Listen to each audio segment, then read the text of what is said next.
Hello friends, मैं परमेश्वर यादव परम क्लासेस में आपका स्वागत करता हूं। आज का जो टॉपिक होगा मेरा, उसका नाम क्या होगा? संधि।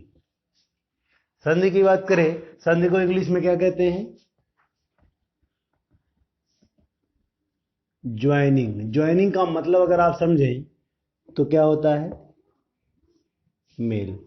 हम जब संधि पढ़ेंगे, संधि से संबंधित बहुत सारी चीजों को हमें जानना है। ठीक है। संधि का मतलब क्या होता है? मेल होता है, या आप कह सकते हैं जोड़ होता है। तो संधि, अगर हम संधि विच्छेद इसका करते हैं तो आप पहले जान लीजिए इसका संधि विच्छेद क्या होगा। सम प्लस धी। क्या होगा? सम प्लस धी होगा, जिसमें सम क्या है? उपसर्ग है। यानी अगर हम आप बात करें, जब आप पढ़ते हैं बनावट के आधार पर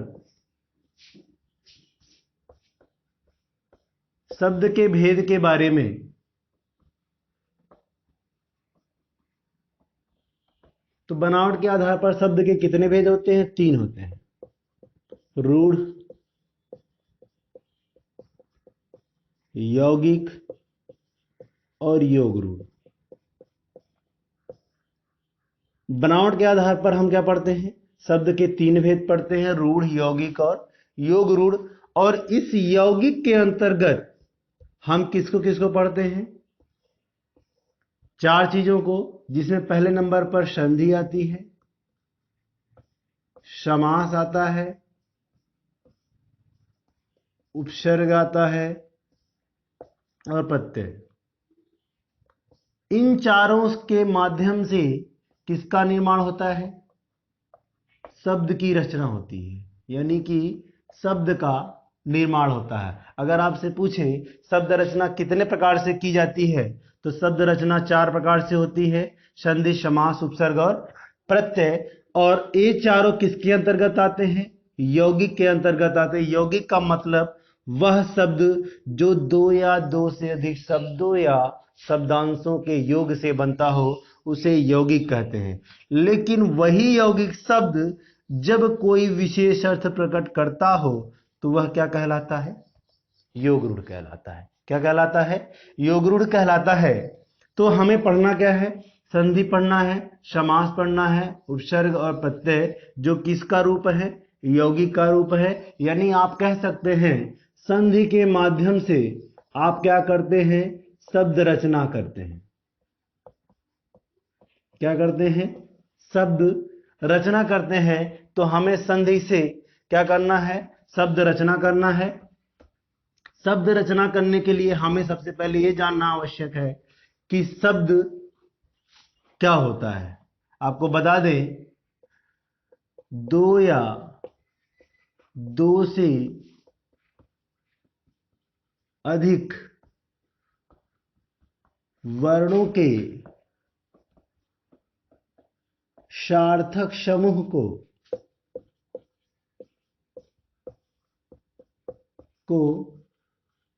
शब्द कहते हैं। यानी कि शब्द का क्या होता है? अस्तित्व होता है। क्या होता है?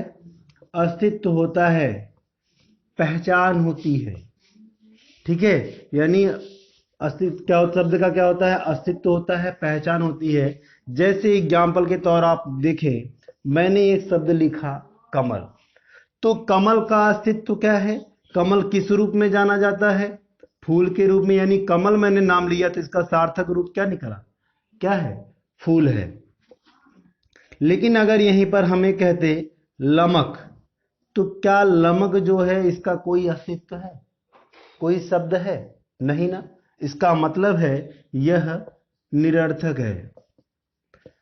तो कुछ किताबों में इसीलिए शब्द को 2 भाग में डिवाइड करते हैं अर्थ के आधार पर। एक सार्थक शब्द, दूसरा निरर्थक शब्द। लेकिन यहां पर हमें पढ़ना क्या है?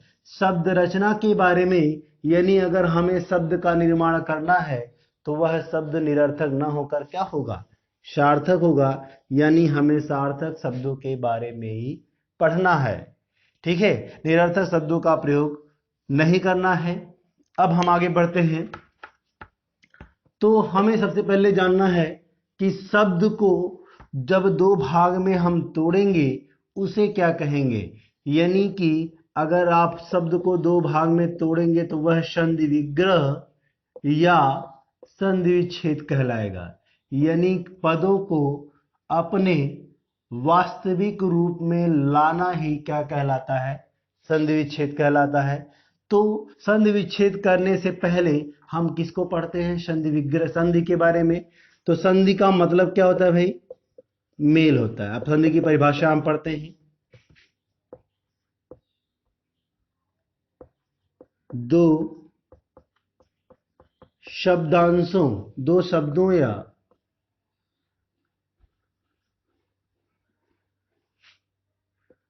दो, परिभाषा लिख लीजिएगा, बहुत इंपॉर्टेंट है।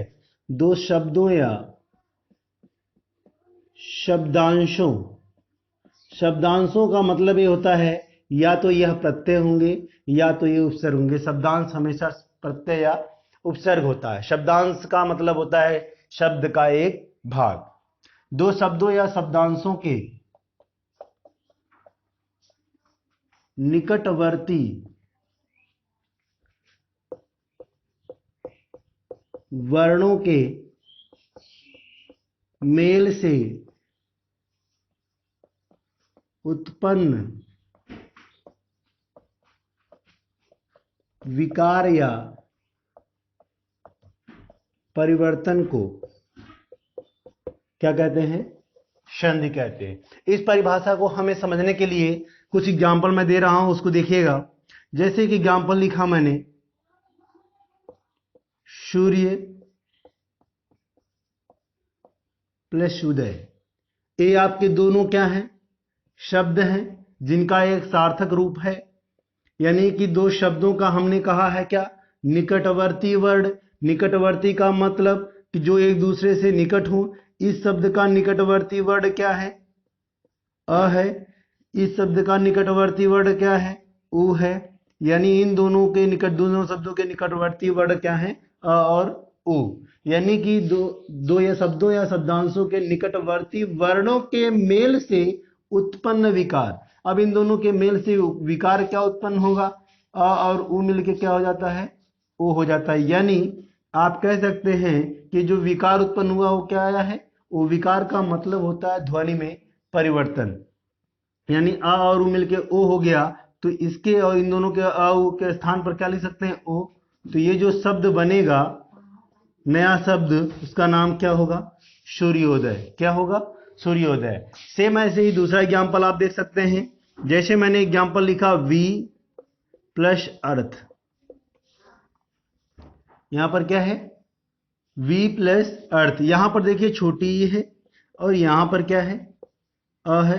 ये यहां पर देखिए वी क्या है, शब्दांश है। क्या है, शब्दांश है। जबकि ए क्या है, अर्थ है। यहां पर एक ए शब्द रूप है। तो ई और अ मिलके क्या हो जाता है, य। यानी वी के यहां पर ई और अ के स्थान पे हम यह लिख सकते हैं। तो यहां पर वह क्या हो जाएगा, अर्ध हो जाएगा। और यहां पर ये क्या हो जाएगा, थ। यानी कि वी प्लस अर्थ मिलके क्या बन जाएगा, व्यर्थ है। ठीक है। तो ये जो है परिवर्तन, उसी को क्या कहते हैं, हम संधि कहते हैं। क्या कहते हैं, संधि। अब इस व्यर्थ शब्द को, इस व्यर्थ शब्द को अगर हम इसके पुनः रूप में परिवर्तित करा दें, इसे क्या कहेंगे, संधि विच्छेद, जिसकी बात अभी मैंने कुछ देर पहले की है। यानी नए बने शब्द को उसके पुनः रूप में परिवर्तित करना ही क्या कहलाता है, संधि विच्छेद। तो इसे क्या कहेंगे आप, संधि विच्छेद कहेंगे। देखिए, संधि को समझने के लिए, संधि को पढ़ने के लिए सबसे कठिन चैप्टर होता है। जो लोग संधि के बारे में नहीं जानते हैं, तो संधि को समझने से पहले आपको छोटी छोटी चीजों का जानना आवश्यक है। पहली चीज तो शब्द क्या होता है, उसको कैसे तोड़ा जाता है, उपसर्ग और प्रत्यय से क्या संबंध होता है। तो आप याद रखिएगा, उपसर्ग और प्रत्यय संबंध क्या होता है, शब्दांश का होता है। किसका होता है, शब्दांश का होता है। यानी आप उपसर्ग और प्रत्यय को किस में रखेंगे, शब्दांश के रूप में रखेंगे। अब हम बात करते हैं संधि के प्रकार के बारे में। संधि के कितने प्रकार होते हैं तो आप जान लीजिए। अगर हम वर्णों के आधार पर डिवाइडेशन करेंगे तो संधि के 3 प्रकार होते हैं। नंबर 1 है स्वर संधि, नंबर 2 है व्यंजन संधि और नंबर 3 आपकी क्या है, विसर्ग संधि। देखिए स्वर संधि की बात करें यानी कि दो शब्दों या शब्दांशों के निकटवर्ती स्वरों के मेल से उत्पन्न विकार को क्या कहते हैं, स्वर संधि कहते हैं। यानी आप कह सकते हैं कि स्वर संधि में जो दोनों निकटवर्ती वर्ण होंगे वो क्या होंगे, स्वर होंगे। और व्यंजन संधि की बात करें तो इसमें क्या होता है, दोनों निकटवर्ती वर्ण व्यंजन या स्वर और इधर भी स्वर या व्यंजन हो सकते हैं। और विसर्ग की बात करें तो विसर्ग में निकटवर्ती एक तरफ का जो रूप होगा वो विसर्ग का होगा और दूसरी तरफ स्वर या व्यंजन कोई भी हो सकता है। यानी आप कह सकते हैं जो प्लस के पहले का वर्ड रहेगा वह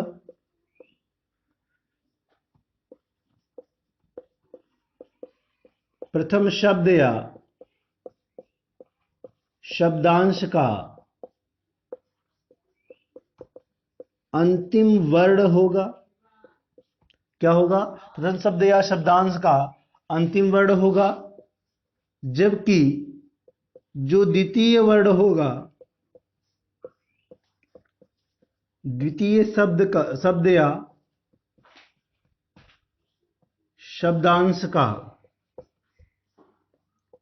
प्रथम वर्ण होगा। ठीक है, जैसे एग्जाम्पल के तौर पर आप देखें, मान लीजिए स्वर संधि से संबंधित एक एग्जाम्पल मैं दे रहा हूं। एक एग्जाम्पल दिया मैंने, सुर प्लस इंद्र, सुर प्लस इंद्र। यहां पर देखिए प्रथम शब्द का अंतिम वर्ण क्या होगा, अ, और द्वितीय शब्द का प्रारंभिक वर्ण क्या होगा, ई होगा। क्या होगा, ई होगा। तो यहां पर देखिए ई होगा, तो इन्हीं वर्णों के मेल से जो विकार उत्पन्न होगा उसे ही क्या कहेंगे, संधि कहेंगे। और अ और ई मिलके क्या बनेगा, ए। और इधर क्या बचा, द्र। और इधर र हो गया आधा क्योंकि अ निकल चुका है, इधर हो गया शु। अब इसको इसके साथ ऐड करेंगे तो ये हो जाएगा रे, और इधर द्र हो जाएगा और इधर क्या हो जाएगा, सुरेंद्र। यानी नए शब्द का निर्माण जो होगा वो क्या होगा, सुरेंद्र। और सुरेंद्र किसका पर्यायवाची है, इंद्र का पर्यायवाची। किसका पर्यायवाची है, इंद्र का। ठीक है, तो ये हो गया आपके संधि के प्रकार के बारे में। तो अब हम शुरू करते हैं स्वर संधि के प्रकार के बारे में। मिटा देते हैं इसको हम।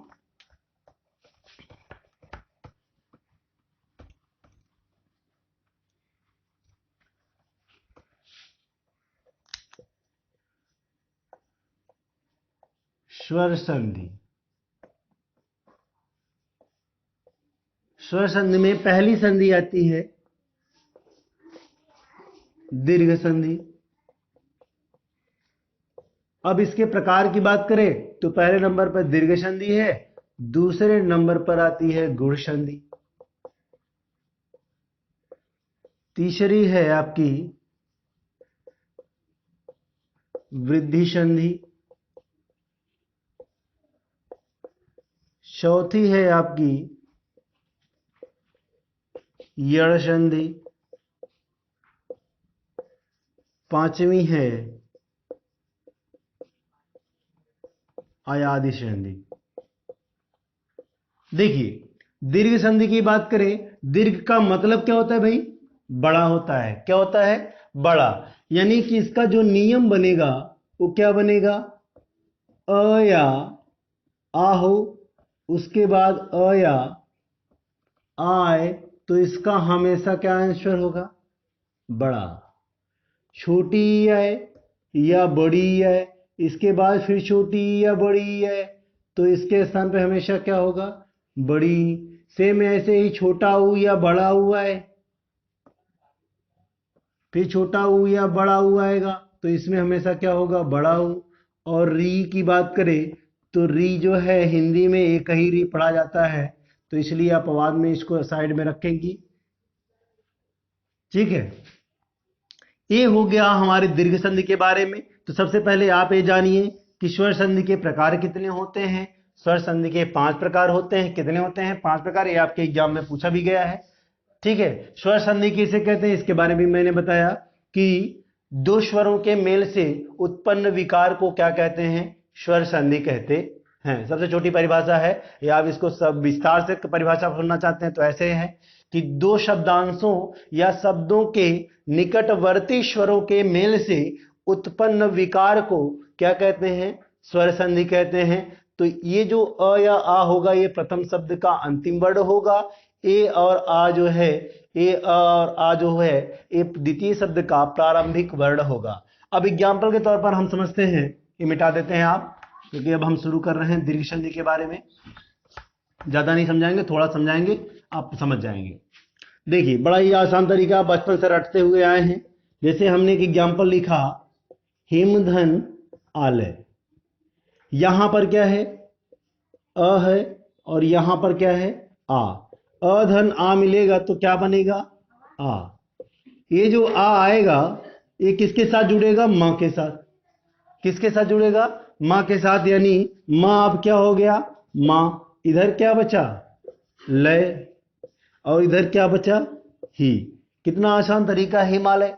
दूसरा एग्जाम्पल देखिए, जैसे हमने दिखा धर्म प्लस अर्थ। यहां पर देखिए क्या है? अ है, और यहां पर भी क्या है? अ। और अ मिलके क्या हो जाएगा? आ। तो यहां पर क्या बचा? थ, और म इसमें हो गया आधा, और इधर हो गया ध, और इधर आधा र है। अब ए आ इसके साथ जुड़ेगा, क्या हो जाएगा? मां, और आधा र इधर है, और इधर ये हो जाएगा ध। अब इसको इसके साथ जोड़ दे, क्या हो जाएगा? धर्मार्थ। क्या बनेगा? धर्मार्थ बनेगा। अब जैसे हमने कह दिया सत्य प्लस आग्रह।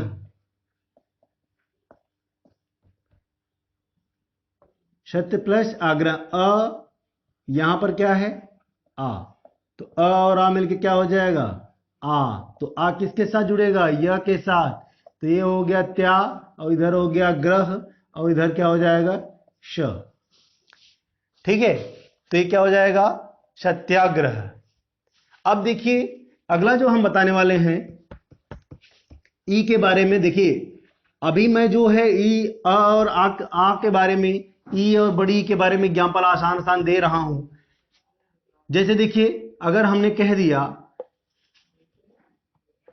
हमने लिखा एग्जाम्पल मुनि प्लस इंद्र, तो क्या हो जाएगा? छोटी ई है, और यहां पर भी क्या है? छोटी। छोटी मिलके क्या हो जाएगा? बड़ी। और बड़ी किसके साथ जुड़ेगा? नी के साथ। तो ये हो जाएगा नी, और इधर क्या हो जाएगा? द्र, और इधर क्या हो जाएगा? मुनीन्द्र। ऐसे ही रवि प्लस इंद्र है, तो ये क्या हो जाएगा? रविंद्र, क्योंकि छोटी मिलकर क्या हो जाएगा? बड़ी। रविंद्र हो जाएगा।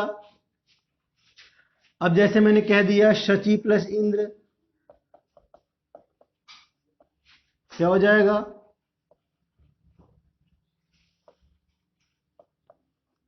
सचींद्र हो जाएगा।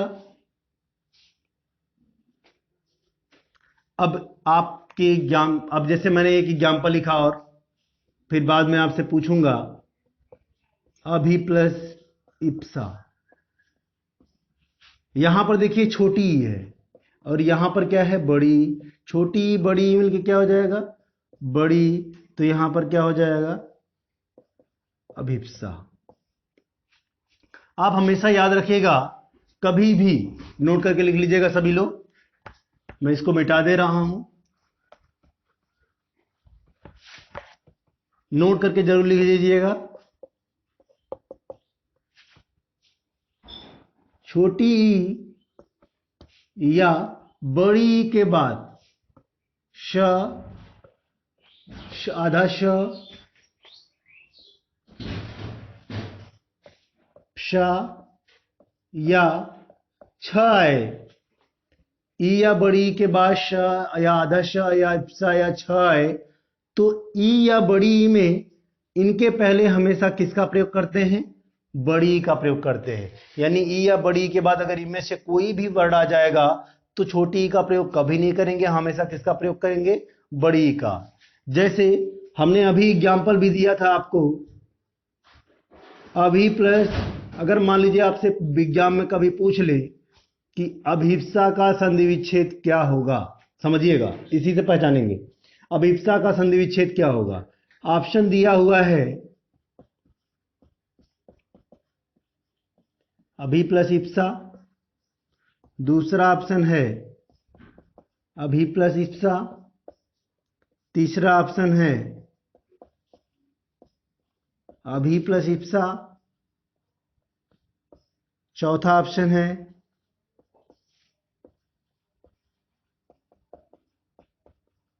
अभी प्लस इप्सा। तो कौन सा विकल्प सही होगा? अभी मैंने बताया हुआ है, जल्दी से बताइएगा कौन सही होगा? शी। तो अभी प्लस इप्सा, यानी कि यहां पर अगर ये वर्ड आया है तो इसके पहले हमेशा किसका प्रयोग करेंगे? बड़ी का प्रयोग करेंगे, कभी छोटी का प्रयोग नहीं करेंगे। ठीक है, ये बात भूलिएगा नहीं। अब आपसे मैं जो प्रश्न पूछने जा रहा हूं, अभी मैंने 2 एग्जाम्पल दिया हुआ है, अब आपको उसमें समझना है। बड़ा ही आसान क्वेश्चन है। सावधान में, सावधान का पहला प्रश्न है, सावधान का संधि विच्छेद क्या होगा? दूसरा, विप्सा का संधि विच्छेद क्या होगा? इन दोनों का संधि विच्छेद भी बताना है, इसके अलावा इसमें कौन सी संधि है ये भी बताना है। ठीक है, सावधान हो गया और विप्सा, इसका संधि विच्छेद जरूर बताइएगा, हमको कमेंट करके बताइए, चाहे आप जो है मुझे मैसेज कर सकते हैं। ठीक, आज के लिए बस इतना ही, अगर मिलते हैं अगले वीडियो में। Thank you.